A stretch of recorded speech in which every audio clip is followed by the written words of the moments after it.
you through the video certain little stretches, and usually the pain goes right away.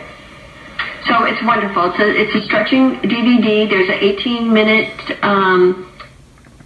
Hey everyone, hope all is well. Originally I was going to do a video just focused on this receiver. This is a Sherwood S-7010 from the 1970s. I'm going to share a little bit of a story and some background on this set, and then we're going to take a look at what I was going to compare it to, and that is a Nikko NR-315. But in a few minutes you'll see why there really isn't a comparison. I've been wanting one of these Sherwoods for a while. I read that they were great for what they are, and what they are low wattage, clean sounding receivers. So I found this up on eBay, and I know people roll their eyes when even thinking about buying an audio component on eBay. Originally, the seller wanted a much higher price. We went back and forth, and just a little tip about buying any of these components on eBay. Knowledge is power, and some folks are going to think that they are sitting on the next holy grail, when reality is that is simply not the case. So I had to do some level setting. Clean, nice looking set. The owner said that it was fully tested and everything worked. So finally I get him down to a price that I thought was fair, was reasonable for what this item is. So I pulled the trigger and bought it. He had a little bit of a delay in shipping it. I was a little disappointed when it arrived the other day. He did not double box it, put bubble wrap all around the set, and to no one's surprise, it came through FedEx, and one of the corners of the box was open. So I anticipated some doom and gloom right there. But you can see right now I've got it on a desk in the bedroom upstairs. We're going to tear into this set, and I'll tell you why. When I powered it up, I noticed that one of the channels had let go. So I believe, well, I'm going to check the fuses on the back. There's line fuses, one for each channel on the back. I'm going to test the continuity on those, but I'm thinking that there might be a bad output transistor, either that, something as simple as a loose solder joint. But I'm going to tear into it probably over the holiday weekend. Thanksgiving is coming up. Right now I've got it attached. I've got sound running out of the headphone jack and into this powered speaker, and I figured rather than just let it sit there and not get any use out of it, I was going to get some use out of it. So that's what we did, and it's not an ideal setup, but it works. You see the signal strength meter works. I've been using it for AM DXing right now. You see we can peak the meter.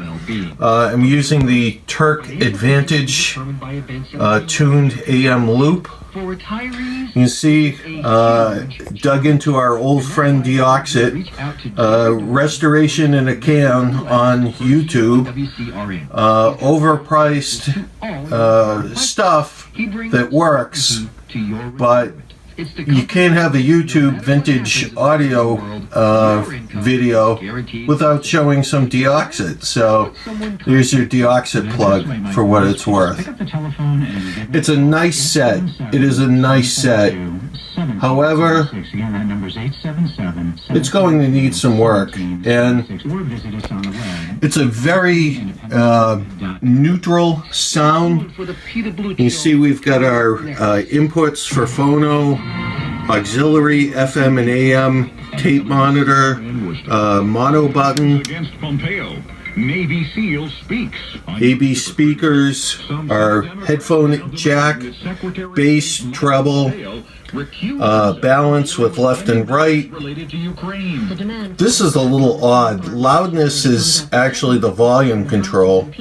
And there's our power switch right there. Tuning. Nice weighted tuning. And you can see beautifully lit display.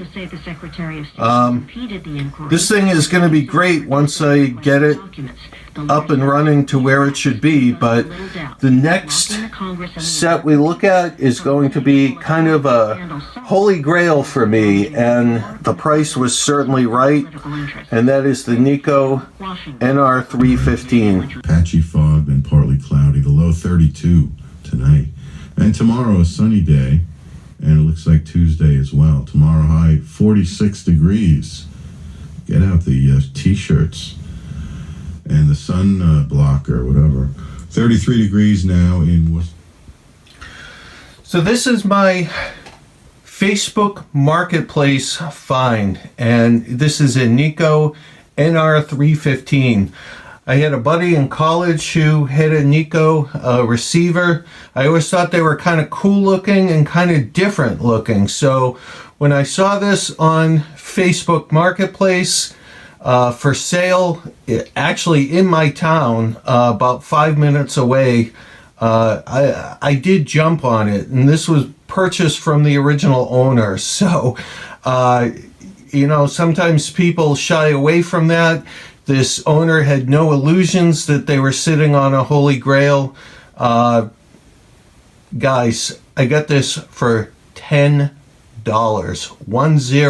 $10. You see it's got that really cool blue display with the stereo indicator. The tuning meter, I'm actually, in full disclosure, I'm going to tear into this one as well over the holiday weekend.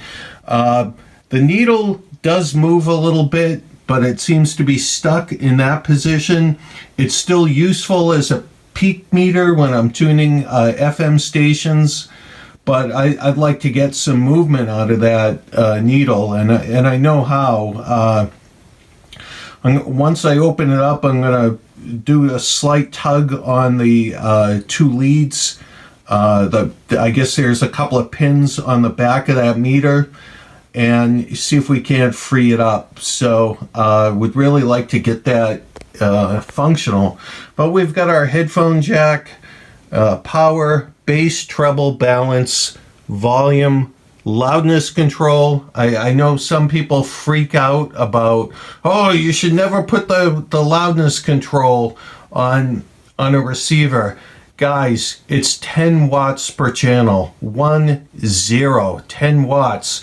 With a pair of efficient speakers, it's going to sound great. And that's what I have them on right now. I'm using these Paradigm. I believe these are Titan version 3. Super efficient. They image great. Soundstage great. So that is the Nikko. It's a no frills. Oh, of course you've got your selector for phono, auxiliary, AM and FM. Also nice weighted tuning. I'm not going to tune around too much because of the YouTube copyright police. But what a beautiful set. The cabinet is actually wood, and it has a wood veneer on it, so didn't take too much to clean it up. And of course I used Restoration in a Can, our old friend Deoxit, to clean all the controls. And the previous owner told me that there was some scratchiness in the volume, and when I told her what I was going to use it for, how I was going to take care of it with deoxit, she's like, wow. And she wanted to see this go to a good home, and I'd like to think that that was the case. So it's a super sensitive tuner for both AM and FM. The Sherwood might be the tuner might be a little more sensitive, but this is darn sensitive. And you know, I had people online saying, well, I've never owned a Nikko, but there's no way that it could outperform the Sherwood. They're just blowing smoke. And then I had this one guy say, well, you know, all the Sherwoods were made in the U.S. No, they weren't. This one I just showed you, the 7010, was made in Japan. And of course, the Nikko is now was made in Japan. Nikko is still in business. They no longer make receivers. They're actually the world's leading manufacturer of radio-controlled cars. So it's kind of neat that they're still in business. Of course, Sherwood is still in business, and all their stuff is made in China. So there you have it, the story of two vintage audio receivers. And I'm not going to get too deep into the weeds on these sets. This is a warm, mellow sound. Turned it up for a minute. Well, not even, because of the copyright police. But it's got thump. It really does sound nice. I had one of my college buddies on Facebook. I actually messaged two to show them this. One who owned a Nikko back in the day when we were going to school together. Another buddy who wants to buy this set, and I don't think it's for sale. It sounds too darn good. It really does sound good. So there you have it. Thumbs up, thumbs down. Tell me to go take a hike. I'll talk to you later. Take care, guys. Have a great Thanksgiving. On WERS is made possible by you, the listener. And by Rockport Music, presenting 2 international vocal groups this holiday. Okay, so just a quick update on the Sherwood 7010.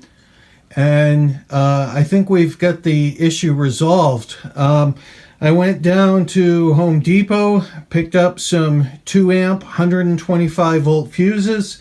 I checked the continuity on the back on one of the speaker fuses, and sure enough, one was blown. I have to do a better wiring job here, but I'll tell you this, these terminals are awful, and if you have one strand of copper inadvertently jumping across, you're going to blow these fuses. Long story short, I ended up getting this receiver for free. The seller refunded me the price of the receiver and the price of shipping. So, yeah, for a fuse that blew, I feel bad, but and I had offered to ship the unit back, but he said, keep it and do what you can to troubleshoot it. And I did, and that's basically it. So we've got 2 vintage receivers, 2 great vintage receivers for $10. So that's it for now. This receiver does sound great. It's certainly a different acoustic curve than the Nikko. It's a very neutral, very flat sound, but it is a good sound. And the tuner is spectacular. So take care for now.